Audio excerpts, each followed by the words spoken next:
நிச்சயமாகவே இது historic moment என்று சொல்வார்கள். அது மாதிரியான ஒரு ஒரு தருணமாகத்தான் இருக்கின்றது.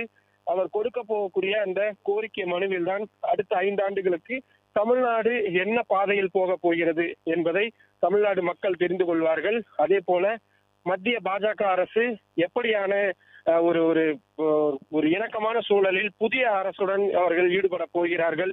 இதற்கு முன்பாக மோதல் போக்கு என்பது நீடித்து வந்த சூழலில் தற்பொழுது புதிய அரசுடன் எப்படியான உறவு நீடிக்கப் போகிறது போன்றவை எல்லாமே இந்த ஒரு சந்திப்பில் இருக்கிறது. பொதுவாக சொல்லப்படக்கூடியது என்னதான் அரசியல் ரீதியிலாக எதிரும் புதிருமாக இருந்தால் நேரில் சந்தித்துக் கொள்ளும் பொழுது அத்தனை பிரச்சனைகளும் தீர்ந்துவிடும் என்பது. அதுக்காகத்தான் இப்படியான சந்திப்புகள் அடிக்கடி நடக்கக்கூடியதாக இருக்கும்.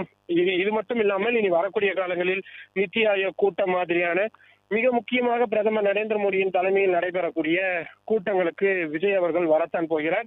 ஆனால் இந்த முதல் சந்திப்பு என்பது இனிமை பொருந்திய சந்திப்பாக அமைந்தால்தான் அது வரக்கூடிய நாட்களிலும் தொடரும் என்பதுதான் மிக முக்கியம்.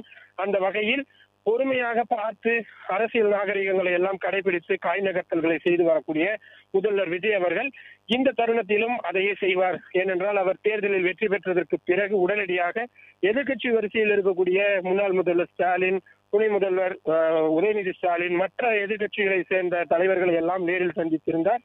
தமிழ்நாட்டில் அது புதுவிதமான அரசியல் தர்பாங்கு என்று அனைவரும் பாராட்டியிருந்தனர். அதே போலதான் தற்பொழுது பிரதமர் நரேந்திர மோடியுடனான இந்த சந்திப்பு கிட்டத்தட்ட ஒரு 10-11 வருடம் கழித்து நடைபெறக்கூடிய சந்திப்பாக இருக்கிறது.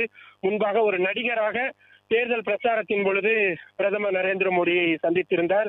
ஒரு சோஃபாவின் ஓரத்தில் கால்களை மடித்துக் கொண்டு உட்கார்ந்திருக்கக்கூடிய அந்த ஒரு புகைப்படம் என்பது மிகவும் பிரபலமான ஒன்று. ஆனால் இன்று அதே 11 வருடம் கழித்து ஒரு மாநிலத்தின் முதல்வராக பிரதமர் நரேந்திர மோடியை சந்தித்து மாநில மக்களின் கோரிக்கைகளை அவர் முன்வைக்கப் போகின்றார். அவர் அந்த பதவியேற்ற பொழுது அந்த கருப்பு நிற கோட் அணிந்திருந்தார். அதே உடையில் தான் இன்றைய தினமும் இருக்கின்றார். அந்த என்ன வெளிப்பாடாக என்னென்னலாம் வரப்போகின்றது, கோரிக்கை மனுவில் என்னென்னலாம் இடம்பெற போகிறது என்பதெல்லாம் மிகவும் சுவாரஸ்யமான விஷயமாக இருக்க போகின்றது. பொதுவாக இருக்கக்கூடிய முன்னாள் முதல்வர்கள் அதை அனைத்தையும் புக்லெட்டாக ஒரு புத்தகமாகவே தயாரித்து ஒவ்வொரு அமைச்சகம் வாரியாக ஒவ்வொரு துறை வாரியாக என்னென்னலாம் தேவை இருக்கிறது என்பதை பட்டியலிட்டு கோரிக்கை மனுவாக கொடுப்பார்கள். அதே பாணியை கடைபிடிக்க போகிறாரா? ஒரு வெள்ளை புத்தகத்தில் முன்பக்கத்தில் பச்சை நிறங்களில் எழுதப்பட்ட தமிழ்நாடு அரசின் இலச்சினை மற்றும் தமிழ்நாடு அரசு என்று சொல்லப்பட்டு இந்த சந்திப்பு என்று ஆண்டு வாரியாக அது போடப்பட்டு அச்சிடப்பட்டிருக்கும். அதே மாதிரியான விஷயமா அல்லது வேறு ஏதேனும் மாற்றத்தை கொண்டு வர போகிறாரா? உள்ளே இருக்கக்கூடிய அம்சங்கள் எப்படியாக இருக்க போகின்றது? இன்னும் ஏதேனும் புதிய கோரிக்கைகளை முன்வைக்க திட்டமிட்டிருக்கிறாரா? பரந்தூர் விமான நிலைய விரிவாக்கத்திற்கு ஏற்கனவே விஜய் அவர்கள் எதிர்ப்பு தெரிவித்திருக்கிறார். மத்திய அரசை பொறுத்தவரை தமிழ்நாடு அரசுதான் இந்த நிலம் கையகப்படுத்தி கொடுப்பதில் தாமதம் செய்வதால் தான் பல்வேறு அரசு திட்டங்கள் நிலுவையில் இருக்கிறது என்ற குற்றச்சாட்டுகளை தொடர்ச்சியாக பல்வேறு அமைச்சகங்களும் சொல்லி வருகின்றார்கள். அதற்கெல்லாம் என்ன தீர்வு ஏற்பட போகின்றது? நீட் தேர்வு விலக்கு என்பது விஜய் அவர்களுடைய இப்பொழுதெல்லாம் அவர் அரசியல் வருவதற்கு முன்பாக இருந்தே அந்த நிலைப்பாட்டில் தான் இருக்கின்றார். அதில் பிரதமரிடம் அவர் என்ன வலியுறுத்த போகின்றார்? ஹிந்தி மொழி சிபிஎஸ்இ பாடத்திட்டங்களில் 9ஆம் வகுப்பில் கட்டாயமாக்கப்பட்டிருப்பதற்கு என்ன மாதிரியான நிலைப்பாட்டை சொல்ல போகின்றார்? இவை அனைத்துமே மிக மிக முக்கியம் என்றால் முதல் சந்திப்பு நடக்கும் பொழுது இவை அனைத்தையுமே அழுத்தம் திருத்தமாக பதிவு செய்ய வேண்டும் என்றுதான் முதல்வர் விஜய் அவர்கள் நினைப்பார்கள், விரும்புவார்கள். இந்த சந்திப்பின் பொழுது தமிழ்நாடு அரசின் தலைமைச் செயலாளர் உள்ளிட்ட மூத்த அதிகாரிகளும் உடன் இருப்பார்கள். கிட்டத்தட்ட அந்த ஒரு ஒரு அந்த பேட்டர்னே மாறி இருக்கிறது என்றுதான் சொல்ல வேண்டும். முன்பெல்லாம் முதல்வர்கள் வந்தார்கள் என்றால் அவர்களுடன் முக்கியமான அமைச்சர்கள் பலரும் வருவார்கள். சந்திக்க போகும் பொழுதும் அமைச்சர்கள் உடன் செல்வார்கள்.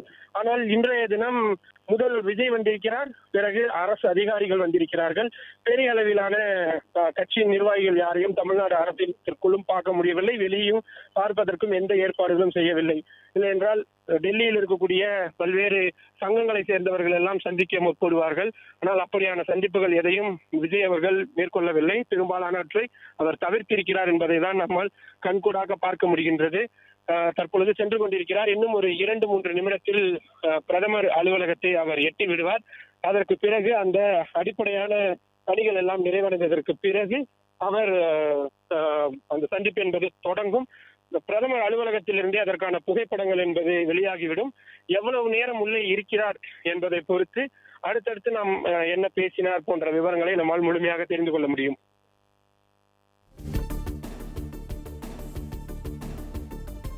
பிளே ஸ்டோர் மற்றும் ஆப் ஸ்டோரில் இருந்து பாலிமர் செயலியை QR கோடு மூலம் பதிவிறக்கம் செய்யுங்கள். செய்திகளை உடனுக்குடன் பெறுங்கள்.